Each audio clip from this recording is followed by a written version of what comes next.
आशीष और स्वागत है आपका DS4 न्यूज में। देखा जाए यहाँ पर तो लगातार खबरें आ रही थी राहुल गांधी से मुलाकात के बाद कि विनेश फोगाट और बजरंग पुनिया कांग्रेस का हिस्सा बनते नजर आएंगे और आज ही कांग्रेस का हिस्सा बन गए। लेकिन अब देखा जाए तो पहलवान अब राजनीति में उतर गए हैं। ये बड़ा मुद्दा यहाँ पर कहीं ना कहीं गरमाता हुआ नजर आ रहा है, क्योंकि उधर देखा जाए तो बीजेपी की तरफ से 50 से ज्यादा लोगों ने इस्तीफा थमा दिया। तो आखिरकार हरियाणा की राजनीति किस तरफ जाती नजर आएगी, सवाल यहाँ पर बना हुआ है। तो क्या कहेंगे सर कि यहाँ पर बजरंग पुनिया और विनेश फोगाट की एंट्री अब कांग्रेस में हो चुकी है और उन्होंने कहा कि कांग्रेस हमारे साथ पहले भी थी और अब भी है, हमारा परिवार है। देखिए, कांग्रेस, जैसे मैंने कहा, कांग्रेस का मतलब है भारत। कांग्रेस ही एक ऐसी पार्टी है जो पूरे संपूर्ण राष्ट्र, संपूर्ण भारत को जोड़ के रखती है। तो अच्छा उन्होंने स्टेप लिया है। विनेश फोगाट ने और बजरंग पुनिया ने दोनों ने बहुत अच्छा स्टेप लिया।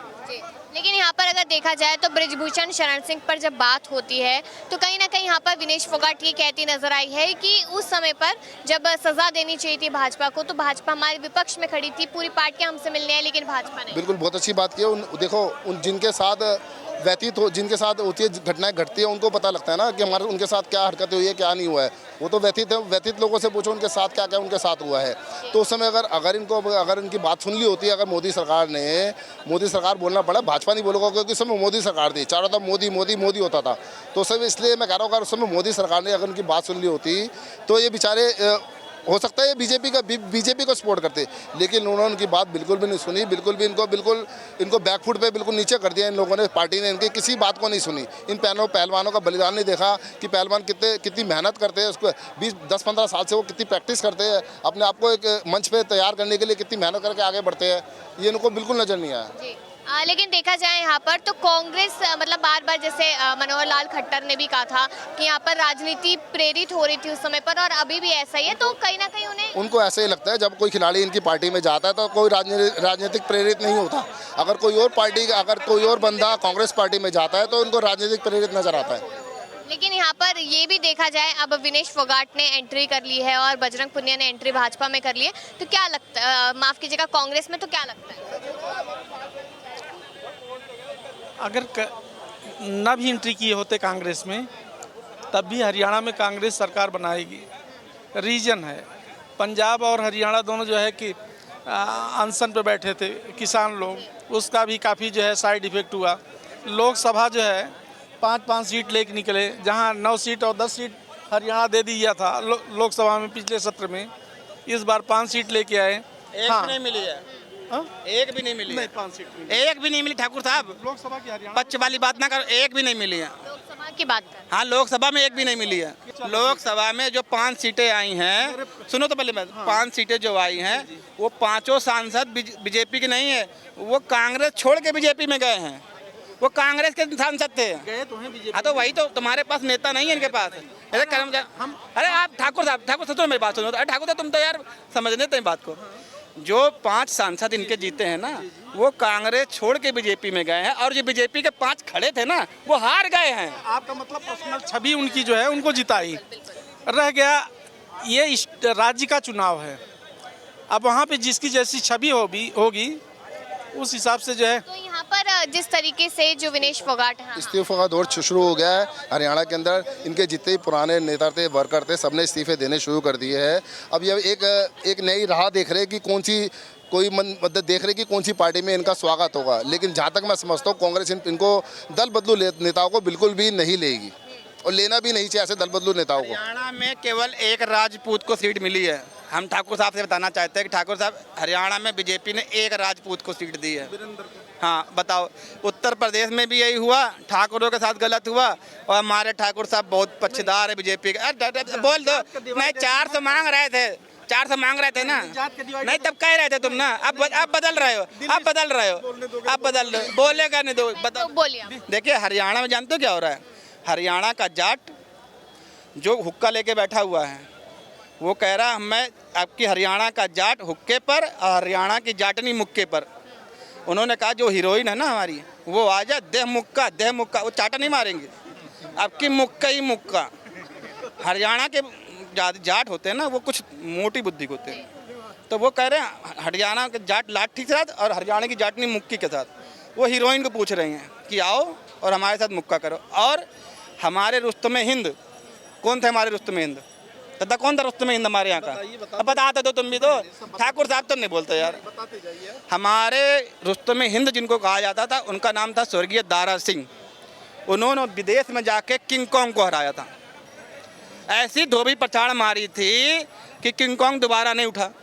और अब की बार जितने पहलवान हैं वो कांग्रेस में आ गए हैं, वो सब धोबी पछाड़ मारेंगे। को लेकर यहाँ पर मनोहर लाल खट्टर ने साफ तौर पे कहा था कि वो राजनीति से प्रेरित है, वो लोग इसलिए राजनीति में आए। तो राजनीति में खट्टर साहब की राजनीति से प्रेरित नहीं है क्या? खट्टर साहब भी तो राजनीति से प्रेरित हैं, तभी तो सांसद विधायक छोड़ के सांसद बने, सांसदों के मंत्री बन गए। वो कौन सा राजनीति से प्रेरित नहीं है? आप कहते हैं खुद के गिरेबान पे झाँको ना कि आप क्या थे और क्या आप हुए। आज हरियाणा के अंदर जितने भी भारतीय जनता पार्टी के विधायक और मंडल अध्यक्ष, उपाध्यक्ष, विधायक सब छोड़ के भाग रहे। क्यों भाग रहे हैं? उन्हें पता है इज्जत बचाओ। हम तो कहते हैं भैया हमने छोड़ दी थी बीजेपी तभी हार गए तुम। एक भी विधायक उनके साथ नहीं लगा। आज भी जो उन्होंने 67 उम्मीदवारों की लिस्ट जारी करी है उसमें से 15 तो जेजेपी के हैं। 15 विधायक जो उधर से आए हैं छोड़ के वो बीजेपी ने उनको लिया, और 15 ही कम से कम कांग्रेस के विधायकों को उन्होंने अपने साथ लगाया है। तो आओगे कहाँ से? इसलिए तो मैं कह रहा हूँ 0 आए थे तुम्हारी लोकसभा में। मुद्दे क्या लग रहे हैं कि हरियाणा में मुद्दे क्या होंगे? क्योंकि देखा जाए किसान नाराज है जिस तरीके से लगातार देखा जा रहा है, और यहाँ पर अगर देखा जाए तो जाट समुदाय की बात आप कर चुके हैं, तो क्या लगता है फिर भाजपा क्या करेगी? बता तो दिया, एक बार वो किंग कॉन्ग हारा था। लेकिन यहाँ पर ब्रिजभूषण शरण सिंह का मामला भी लगातार तुल पकड़ता हुआ जा रहा है, तो क्या उससे बताओ। जेल की बैसाखी के पीछे होते, जेल के अंदर होते, सड़ रहे होते। और ये जो जितना प्रदर्शन पहलवानों ने करा है इनको भी जरूरत नहीं होती राजनीति में आने की, क्योंकि वहाँ पे इनकी बात सुनी नहीं गई। तभी तो राजनीति में आके अपनी बात को एक मंच पे रखेगा, तभी तो पूरे भारत को पता लगेगा कि इनके साथ क्या हुआ क्या नहीं हुआ है। अब ये मनोहर साहब कह रहे हैं कि राजनीति से प्रेरित है, जैसा कि भाई ने कहा, अरे भाई प्रेरित है, तुम भी तो प्रेरित हो, राजनीति क्यों कर रहे हो? बैठ जाओ ना, बुढ़ापे में भी राजनीति करने के लिए चल रहे हो। नए बच्चे, यंग ब्लड आ रहा है आगे, यंग ब्लड को आने तो वो उन्हीं के हाथों में तो देश आगे जाएगा। क्या कहेंगे फिर ब्रिजभूषण शरण सिंह? क्या बोलूँ ब्रिजभूषण के? आपको लगता है कि वो मुद्दा होगा या नहीं होगा हरियाणा चुनाव में? हाँ कि ना? अच्छा वोट किसको दिया था, बीजेपी कांग्रेस को? मैं मोदी जी को देखो हम बताए ना, ठाकुर क्या साहब देखो, अलग मैं- जाने सकते हैं। लेकिन ठाकुर समाज तो नाराज चल रहा था लगातार। कोई नाराज हो, मोदी ने 2014 के बाद जो काम किए, लड़ाया नहीं उन्होंने किसी जातियों अरे को। काम बता दो दादा, इनका मुंह बंद कर दो। पहले काम ही बता दीजिए। बंद कर दो मेरे भैया, मेरा मुंह बंद कर दो। अगर बोलने दोगे तब तो बोलेंगे। हम यूपी से हैं और यूपी में अमेठी से हैं। 2014 के बाद जो काम हुआ, जिनके पास रहने के लिए घर नहीं था, छोटी जातियों में सबकी कॉलोनियां हैं। आप भाई मौके पे जाके आप ग्रामीण अंचल में आप देखिए।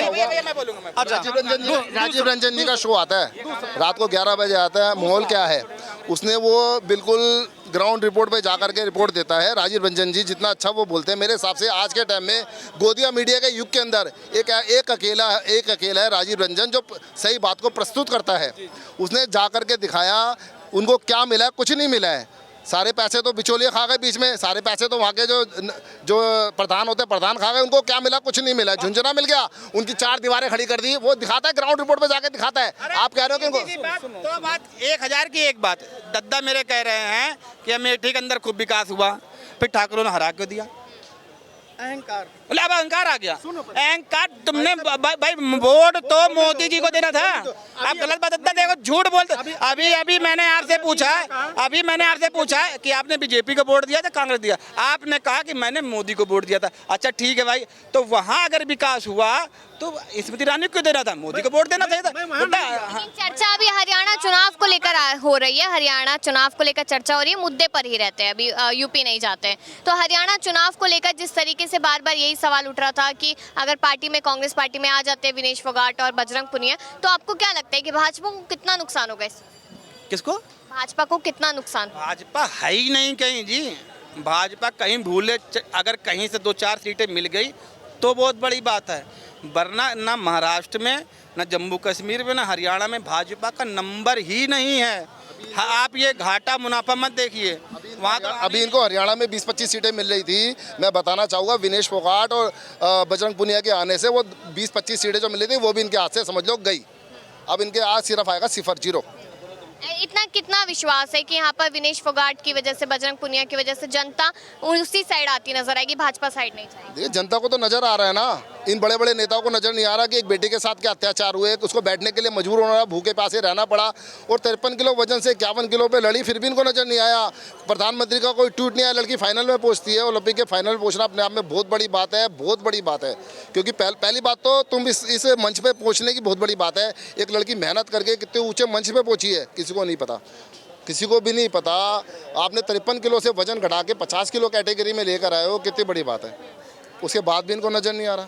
चलिए, यहाँ पर देखा जाए तो तमाम लोगों ने राय दी, क्योंकि विनेश फोगाट और बजरंग पुनिया की जो एंट्री हुई है, वो लेकर कहीं ना कहीं भाजपा के लिए खतरा पैदा होता हुआ जरूर नजर आया। अगर आपको भी ऐसा लगता है, अपनी राय दीजिएगा कमेंट सेक्शन में। देखते रहिए DS4 न्यूज़।